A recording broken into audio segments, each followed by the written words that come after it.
Los ETFs son una muy buena manera de empezar en la inversión pasiva, ya que de esta manera vas a poder invertir en sectores sin tener que analizar las empresas que componen ese sector una a una. Este tipo de inversión está de moda y es importante conocer los tipos de ETF que hay para poder invertir de una manera mucho más informada. Muy buenas, ¿qué tal? Mi nombre es Javier Sánchez, inversor y emprendedor, y este es el segundo vídeo de la lista sobre cómo invertir en ETFs para que tú mismo puedas montar tu propia cartera de inversión diversificada en ETF. Si esto te gusta, por favor te animo a que te suscribas y que le des a like a este vídeo. Empezamos. Bueno, pues lo primero que voy a hacer es comentarte primero los tipos de ETFs que hay, cómo los podemos categorizar y analizarlos según los tipos de ETFs, y luego te daré algunos ejemplos para que esto no se quede en la teoría y tú puedas ver y analizar tú mismo estos tipos de ETFs que te estoy comentando. Bueno, pues en primer lugar tenemos los ETFs de réplica. Estos son los ETFs que, como su nombre indica, replican algo. Este algo puede ser un índice, una característica de empresas, un tipo de empresas, un sector, una industria, etc. Pero dentro de esta categoría también hay diferentes formas de los ETFs de replicar diferentes cosas, diferentes objetivos.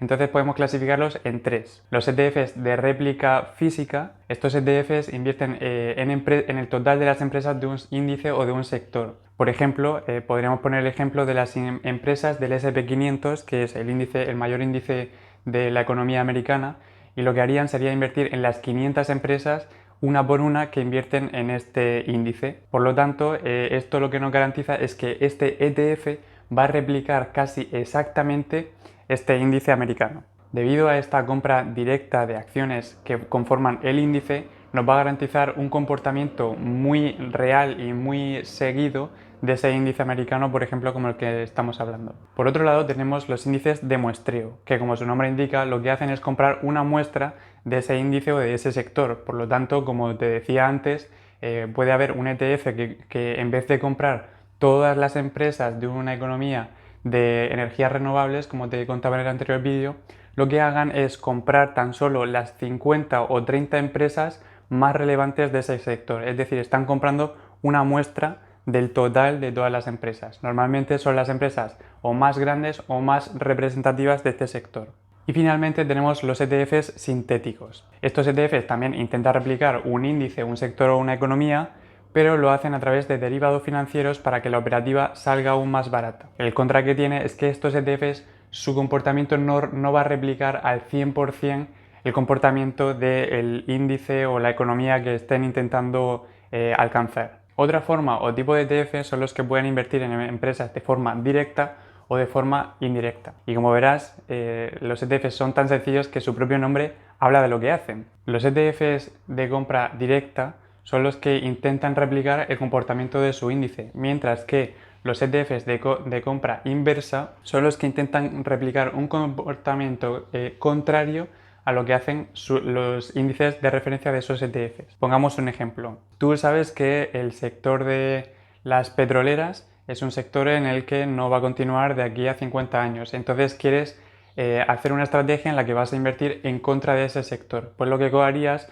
sería comprar un ETF de inversión inversa en el índice de las empresas petroleras. Básicamente es una estrategia que no es tan común, pero que realmente se puede hacer también gracias a los ETFs. Luego tenemos los ETFs apalancados o los normales, es decir, los que usan deuda para comprar las empresas que conforman ese ETF o ese índice que replica ese ETF, o los que simplemente compran las empresas que conforman ese ETF con el dinero de nosotros, los inversores. Una persona querría comprar un ETF apalancado cuando lo que quiere es un poquito más de volatilidad, un poquito más de riesgo en su inversión. Por ejemplo, quien compra un ETF apalancado que replica el S&P 500, si el S&P 500 se mueve para arriba un 1%, tu ETF apalancado normalmente se va a mover un 2 o un 3%. Lo mismo si el S&P 500 baja un 2%, tu ETF apalancado se moverá un 4 o un 5% por debajo. Es decir, hacen lo mismo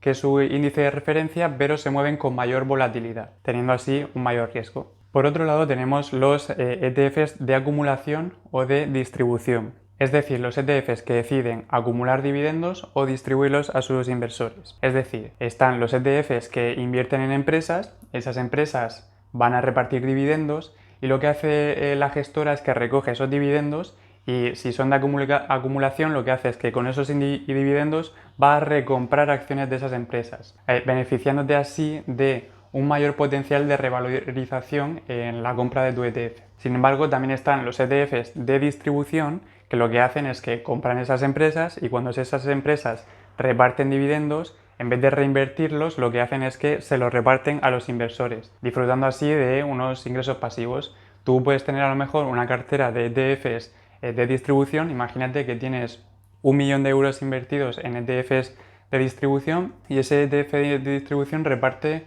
un dividendo de un 4% anual. Pues bueno, tendrías unos ingresos pasivos de 40.000 euros al año en dividendos gracias a ese ETF. Igualmente, ese ETF también tendría revalorización, pero no tan grande como los de acumulación porque reinvierten esos dividendos. Finalmente, también podemos dividir los ETFs por su categoría.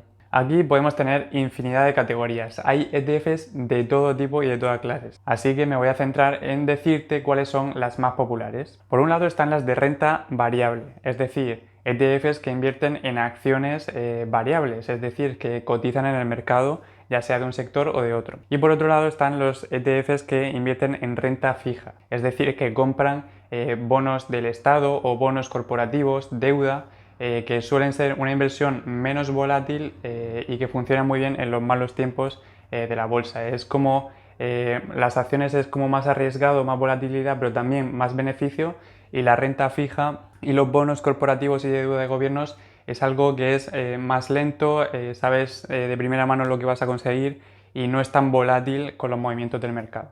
Luego están los que invierten por sectores. Esto puede haber un millón. Pueden ser los ETFs que invierten por zonas geográficas, también los ETFs que invierten solo en empresas tecnológicas, solo en empresas que reparten dividendo, como hemos comentado anteriormente con los de distribución, solo en empresas que invierten en inmobiliaria, solo en empresas que invierten en oro, en empresas de criptomoneda, en empresas de minería, en empresas de servicio en la nube. Hay ETFs de todos lados y hay una gran variedad. Por último, también otra categoría de estos ETFs podrían ser los que invierten en materias primas, como por ejemplo invertir en empresas del café, empresas mineras de oro, petroleras incluso, o sea, puede haber ETFs de materias primas de todos lados. En definitiva, este tipo de instrumento de inversión nos permite invertir de manera pasiva en un sector, una materia prima o un tipo de empresas con determinadas características con un bajo coste, de una manera muy sencilla y encima con una diversificación muy óptima.